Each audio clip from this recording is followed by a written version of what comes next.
Today I'm speaking with Fred Riley, who you may have noticed from other podcasts, and before we get into the subject matter, would you please tell us your practice name and your contact information? Sure, we're Riley Individual Family and Marriage Counseling, and our phone number is 801-657-0163, and you can also find us online at gettingbacktolife.com. That's gettingback2life.com. So this is a subject that I've been looking forward to. You don't know what it is yet, but I do. So tell us what the subject's going to be. So today we're talking about custody, especially in particular with younger children. As individuals are looking at divorce, obviously custody and how to work with the kids and time spent with the kids is a very important topic, but a hard one. Yes. And especially, there's a lot of, like in my line of work as a divorce attorney, you hear a lot of things about children can choose where to live at the age of 10, 12, 14, 16. I've even heard people say at the age of 18, but of course at the age of 18 they're adults, so it doesn't really matter. Of course they have the choice as to where they're going to go.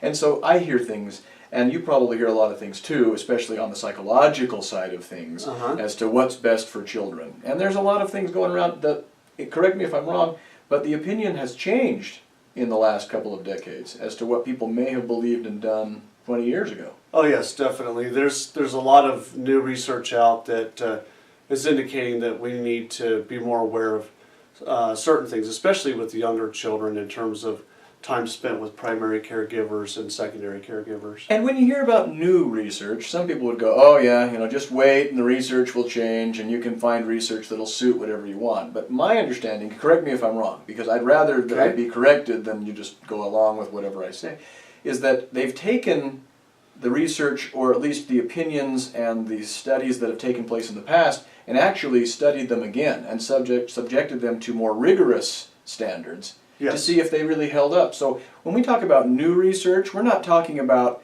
something that somebody was unhappy with, so they did some new research to get the outcome they desired. They actually said, let's find out if these opinions and these concepts hold up under scrutiny. Correct. Would that be correct? That's absolutely correct. They want to test and retest the original findings. They're taking a look at work from Piaget, Bowlby, Ainsworth, and a lot of the early individuals that did studies on children. And they're finding that a lot of things hold up, but we're also finding through case law, through judgments and so forth, we're getting more information now on how these children are turning out. And what we're finding, correct me if I'm wrong, and then you take it away. Sure. Is that what you may have heard when you got a divorce, or when your parents got divorced, for example, if you're in that situation, and what you were told and what the conventional wisdom was, is not the same. Correct. There are, as you said, some things have held up, but there are other things that have been believed, made sense, maybe even seemed intuitive, that the research simply doesn't bear out. That's correct. correct. Talk a little bit about that. What would be one, for example? Well, one of those that we're seeing that we need to take a new look at is this idea of a primary caregiver. It's obviously more common to support the mother and her role in caring for the child. But what they're finding is that there's significant developmental tasks that need to take place, and that the father can play an equal role in that. What the research is finding is that although there's certain things that mothers can do, both the father and the mother bring unique experiences, unique perspectives that are very helpful in nurturing that child and helping them transition through the divorce, for example.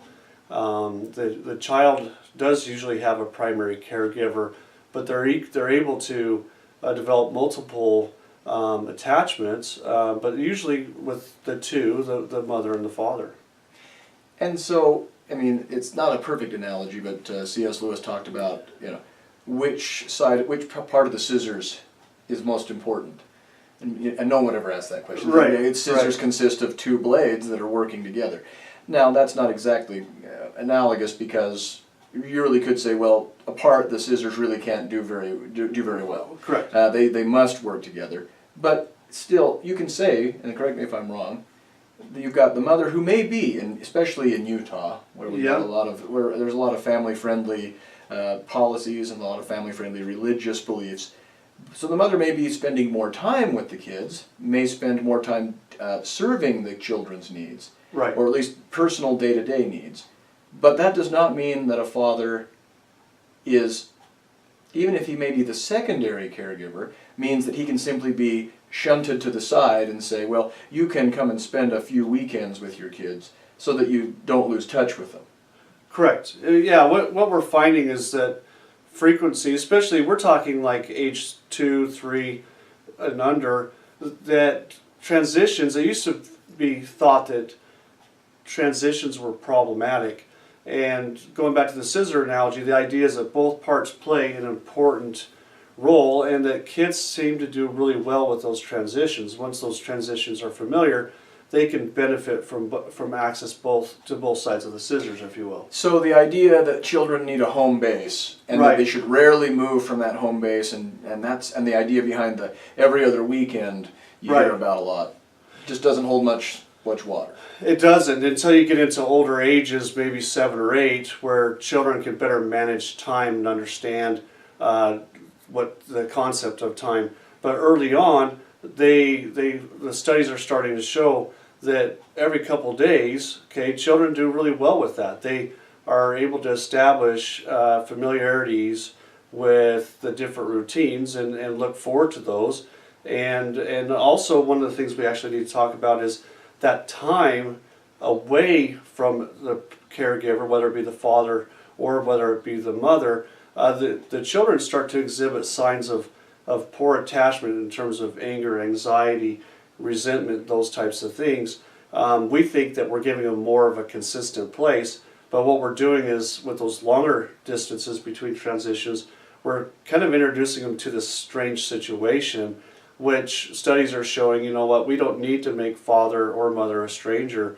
That causes more anxiety. The more familiar they are with them, okay, the healthier those attachments are made. And as they get older, we're talking about issues outside of the marriage, okay? We're talking about key developmental tasks that the parents are responsible, that I think with divorce we're so tied into time with the children, but we're not thinking about raising that child for the world ahead of it. And these children need to learn about consistency, they need to learn about predictabilities, and they need to learn how to soothe in between those transitions. They need to learn, they need a secure, nurturing environment. It doesn't, I think sometimes we shoot ourselves in the foot when we battle over who gets that child more versus the other.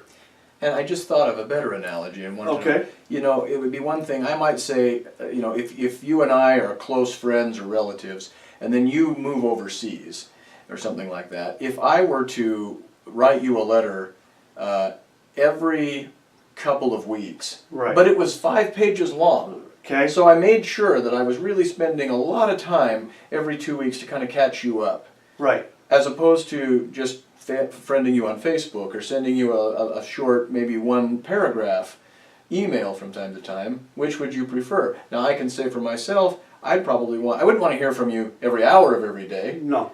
But if you checked in with me every couple of days or so, then I think that the closeness and the bond would be stronger than if I wait every 2 weeks to read something that's 5 pages long. I may get wrapped up in other things, I may not have the patience to read it, but consistent dosage, as opposed to just waiting until things start to get weak and then hitting me with a big 5-page letter. Is there some truth to that? Yeah, very much so. That consistent dosage. The thing is, when we're talking about dosages, we're talking about attachments.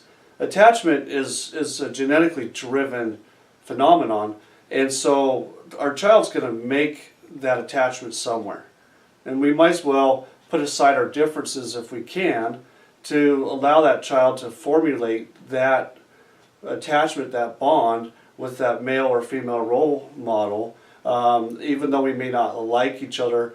Okay, that dosage, if you will, the more frequency, okay, they're going to get it somewhere. We might as well say, okay, how can we make that happen here? Yeah, I think about that. My dad was a 9 to 5 kind of guy, and my mom was a stay-at-home mom. I spent far more time with my mother, but I can't really say that I got to know my mom better than my dad, because my dad came home every night. Correct. And he'd spend fewer minutes with me, but there was that consistent relationship. Exactly. And I found ways to connect with him in shorter periods of time, but it wasn't because I waited every weekend to spend Correct. all day with him. It was that I knew that, in fact, I came to respect the fact that he was able to juggle a working schedule but still make time for his kids Right. and that sort of thing. Just as my mom spent all the time with us during the day, but then she was also in a singing group and she would do that to Okay. kind of get a break from things. And I felt like, yeah, I have a balanced relationship in my family and with my parents.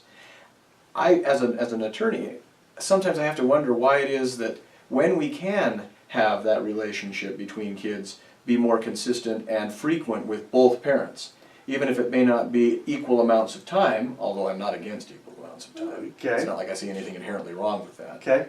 It seems like some people will say, no, we just can't keep having the kids ping pong back and forth. And what you're saying is that young kids really don't seem to notice. No. Older kids may notice but can still deal with it without feeling put upon. Yes, exactly. Exactly. And I think for whatever reason, our thought process kind of goes contrary to that.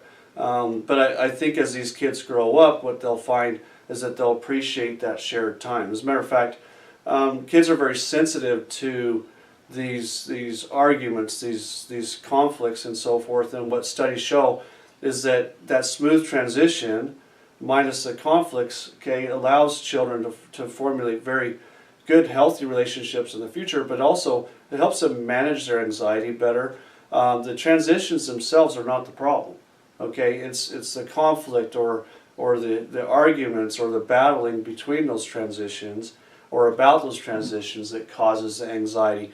With these transitions, these children learn how to self-soothe rather than spending a couple days trying to get to know somebody every 5 days in between. So, I mean, this is a question that I think would be fair to ask of people. I mean, do you have a bias personally as a marriage and family therapist as to what you think is best for kids, or do you let the evidence point you in a direction even if you may not personally like it?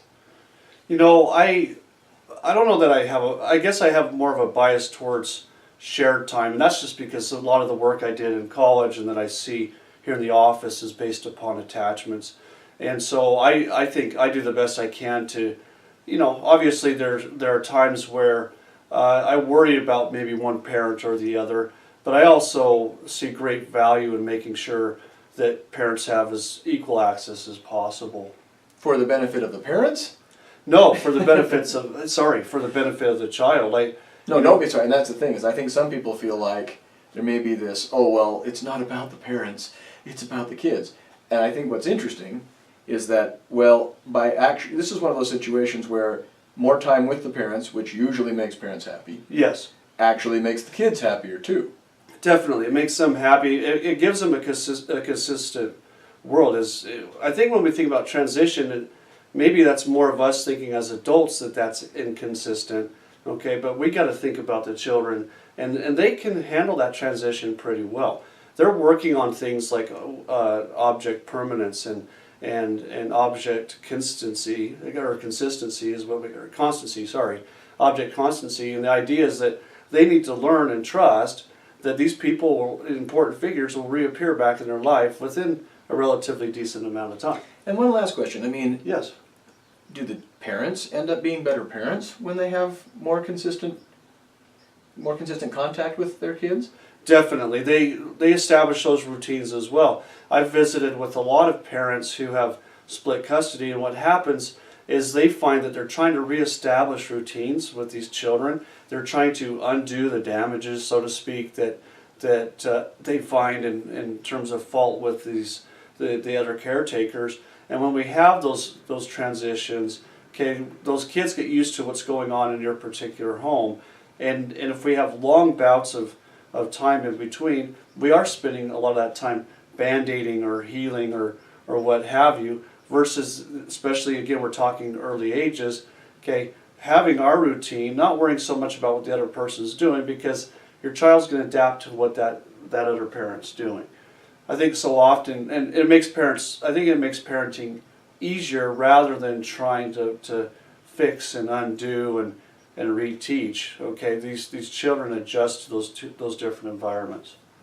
Well, would you be willing to talk to us again on another occasion about what the components of a custody evaluation are Sure. in Utah? Yeah. And what the rule is, and how that unfolds, the time it takes, and what kind of costs can be involved, how the upper limits or the lower limits and things like Yeah, that. I'd be happy to do that. Okay, so we'll talk about that on another time. Sure. But for now, I think we've set a good foundation for understanding what children really want, what they benefit from most, what they need, and how custody awards can be structured for younger children and as children get older. Oh, I guess one other thing. Yes. That arrangement can change then, right? It doesn't Oh, have yes. to be set in stone when the children are 4 and be the same schedule all the way through their teens and that sort of a thing. No, as a matter of fact, what we find is as children get older, we can expand those times, okay? The children do better at soothing and their anxiety and so forth. As they get older, they understand time better. They understand the consistency or the constancy, if you will, of established relationships. And they don't need as much time around their parents. I have a 16 Correct. and a 17-year-old, and they don't want to spend as much time around their mom and dad because they're maturing into adults. Exactly. They're developing other relationships. Exactly. As a matter of fact, that time spent with one or the other parent, as they get older, is more thought about what kids are going to be there to be played with versus that particular relationship. Okay. Thank you very much, and before we go, again, please give us your name, practice, and contact information if anyone would like to speak to you more. And if they have questions about some of these studies, would they be able to make an appointment with you and just kind of learn about those in the course of things, or is that something that you wouldn't be available for? No, definitely. I'd love to sit down with people and point them towards these studies, talk to them about the research that I've read. We're getting more and more access to good material. And I think the educated parent is the best parent, and so I'd be more than happy to sit down with anybody interested in these studies or questions about their particular situation. So you can get a hold of us. Again, I'm Fred Riley. We've got several counselors here to serve you, but we're Riley Individual, Family and Marriage Counseling, and you can get a hold of us at 801-657-0163. Or you can find us online at gettingback2life.com. That's gettingback2life.com. Thank you very much. Thank you. We'll talk to you later. Okay, thank you.